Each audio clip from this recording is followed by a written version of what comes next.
what's going on, everybody? This is Maurice Bishop, and happy Saturday to all of y'all. Today, I want to share with you a game between Paul Morphy versus Ernest Morphy. Um, this happened in 1850 in New Orleans, and Paul Morphy really showed his attacking ability in his game. And I believe if we watch this game, we can actually take certain principles within this game to actually help us better understand how to attack the king. All right, so without further ado, let's actually get started. All right, so Paul Morphy played as white, Ernest Morphy played as black. All right, so Paul Morphy plays e4, e5, knight f3, knight c6, bishop c4, bishop c5, and b4. If y'all know this opening line, this is the Evans Gambit, where uh, white gives up his b4 pawn. All right, so bishop catches b4, c3, bishop a5, d4, e catches d4, and white castles kingside. So as you can see, white actually he gave up his pawn, and then instead of taking the pawn back, Paul Morphy decides to castle. See, the principle in this is develop your pieces as fast as possible and get your king castle as fast as possible so that you can develop more of your pieces in the game and actually get more of your pieces into the fight so that you can attack the king. So far so good. So as you see, black, he just being greedy. He just taking pawns. That's pretty much all he's doing. As you can see, Paul Morphy has his light square bishop, his knight out, and as you can see, he's about to take this the knight out too with a capture. Knight capture c3, d capture c3, and then bishop a3. So look at this, y'all. So far, 3 pieces out so far for Paul Morphy. Ernest only has literally 1 piece out, which is the knight. But the good thing about Paul Morphy is he has bishop a3, which is guarding this long diagonal dark square, and the king can't even castle because of this bishop. You know what I mean? So Ernest decides to block it with d6. Queen b3 is played. As you can see on this long range, with the queen supporting his light square bishop, hitting on f7. Knight a6 is played to prevent or to defend the pawn on f7, and then queen captures c3. As you can see, he's threatening queen captures g7. A move was played. Queen f6 was played, and I think this. I don't think he had to play that though. People may say, what happens if he castles? What would happen if he castles and everything? Well, if he castles, you got bishop e2, and as you can see, this long range is threatening this checkmate right here. And then also, the only move he has is really this queen f6. But it's still kind of it's still kind of crazy though. I don't know if I would want to exchange queens though. To be honest, I mean this is what the engine is saying, queen takes, but I don't think I would want to do that. Maybe something like queen c2 or yeah. So, but castle probably could have been the only option that Ernest actually could have played. Um, which is what I was thinking. So I looked at an engine, other engines and everything. They all say castle automatically, instead of queen f6. So, but I don't think he was aware of the danger that he was in because of that. So that could have been a reason too. So, but anyway, y'all, just to get back to what we were talking about, bishop or queen b3, knight a6, and then of course we see queen captures c3, and he stops it with queen f6, and e5 is played. Now, why is e5 a beautiful move? Why is this a beautiful move? Well, e5 is a beautiful move because, I mean, just look at it. I mean, obviously you don't want to take with the queen because obviously the knight is covering it. And you definitely don't want to take with the knight because we'll pretty much take back with the knight as well. So for instance, let me give y'all an example. If knight captures, you do have knight captures. Obviously, you don't want to take with the queen because of the rook e1 will win the queen. So really, only thing you can do is d catches e5. But this is kind of like really leaving the king wide open because after this rook e1 move or whatever, it's looking pretty ugly for black. I wouldn't want to have this position at all. Y'all can just see for yourself. All right, so e5 is played. D captures e5, and notice the whole point of e5 was also to get this pretty much provoke this d pawn to take on e5, just so that white can prevent the black king from castling on the king side, and you know this makes this dark square bishop very dangerous along these diagonals. So which was a great move. And then also he can also get that pawn back by going rook fe1, which is what Paul Morphy played. So now he's hitting that pawn 3 times. So bishop d7 is played, and then instead of Paul Morphy capturing the pawn, he decides to get his other rook into play, which is rook ab1. Black castles queenside, and then Paul Morphy did a crazy move, man. He did bishop a6. And then, of course, his opponent goes knight a5. So why didn't he not take the bishop? Well, because if bishop captures a6, then you have queen b3, you know, threatening queen b7 checkmate. That's what he's threatening. And then if this knight tries to defend b7 with knight a5, then you got queen b8 checkmate, right?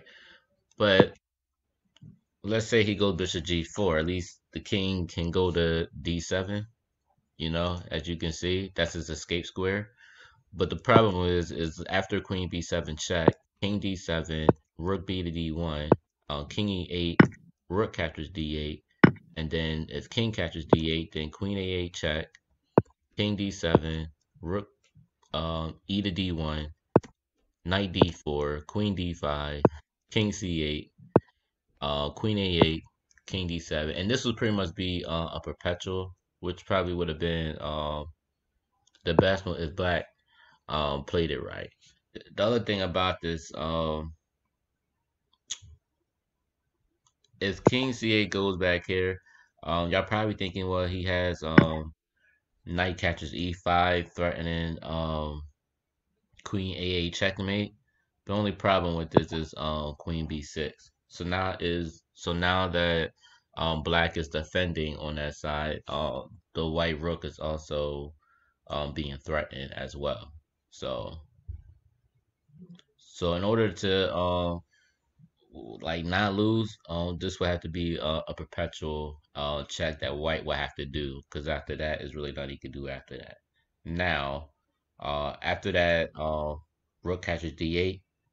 Let's say if knight captures on d8. If knight captures on d8, then we got queen captures c7, which as you can see, the queen on c7 and the rook on e1 and the knight on f3 is hitting this pawn 3 times. But the real threat is rook captures e1, rook captures e5, which would be the threat. So after bishop catches f3, rook catches e5 check. As you can see, the king is still stuck in the center of the board. Ain't like he could come down here because the queen is supporting it. He can't go here because of the dark square bishop. So really the only thing that he can go is knight e6 and everything. Sorry about that, y'all. Knight e6, queen c8 check, queen d8, and then, of course, the most fantastic move, rook captures e6, f captures e6, and queen captures e6, which is check. And of course, this would be mate, but the only way he could stop this mate is with queen e7, and then queen captures e7 is checkmate. So that is pretty crazy.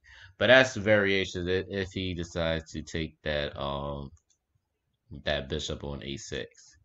Now that y'all see that. So after knight a5, rook e to c1, threatening checkmate on c7, as you can see. Bishop c6, defending. Queen captures a5, b captures a6, and then queen captures a6 with a check. So now as you can see, the king has an escape square, so he can go there. King d7, rook captures c6. So just in case, so y'all know, y'all, if the queen captures, he automatically loses his queen, either with rook b to d1. Well, actually, we don't want to do rook b to d1. We want to go. This would be the better move. Knight captures on e5, forking the knight and the rook. I mean, forking the king and the queen, which is pretty much what's going on. So this queen would be lost. So that's why rook captures c6 was that was a great move. Rook captures c6, queen f5, rook captures c7, which was also a very good move. Why was this a good move? Because after, if king captures on c7, we do have um, queen captures on a7, and the whole point of it is to guard the second rank. You know what I mean? It doesn't matter like where he go, because it's not like he can't come here because of the bishop on his range. And yeah, it really doesn't matter where he goes. Because I think after um rook c1 check, maybe king e4.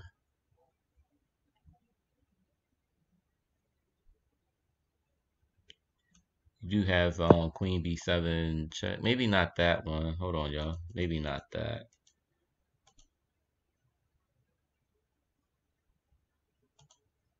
Rook captures c7. Yeah, if the king captures. Oh, this move, y'all. Rook c1 should be the move. The reason being, rook c1, because if he goes king d7, then queen c6 should be checkmate. This is checkmate. So that's how that would happen if he goes rook captures c7, and if he decides to go to let's say, actually really that's the only move that he could go, or like for instance, if he goes here, if he decides to go there, then we do have bishop d6 check. And then obviously if he goes king a8, then we have queen c6 will be checkmate. And obviously if he goes bishop d6, then of course you have rook captures d6 to prevent that. But it really doesn't matter because he's going to get mated either way. Either with here, you got check. It doesn't matter where he goes. He can go rook captures f7 check. If he comes here, c6, and then this will be mate after that. So that's that line. All right, so obviously he didn't take the rook. He goes king e8, queen c6 check, queen d7, rook b8, which is like an incredible move. So obviously he's forced to take the queen.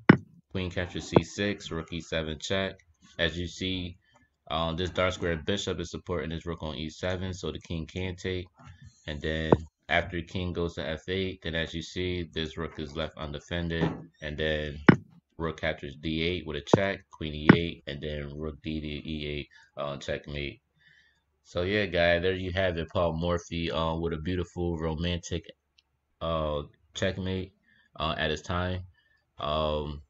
If y'all like this video, please like, please share, please comment. Let me know what you think. If you have any other analysis, please put it in the comment below. And also, don't forget to subscribe. All right, y'all. Peace out.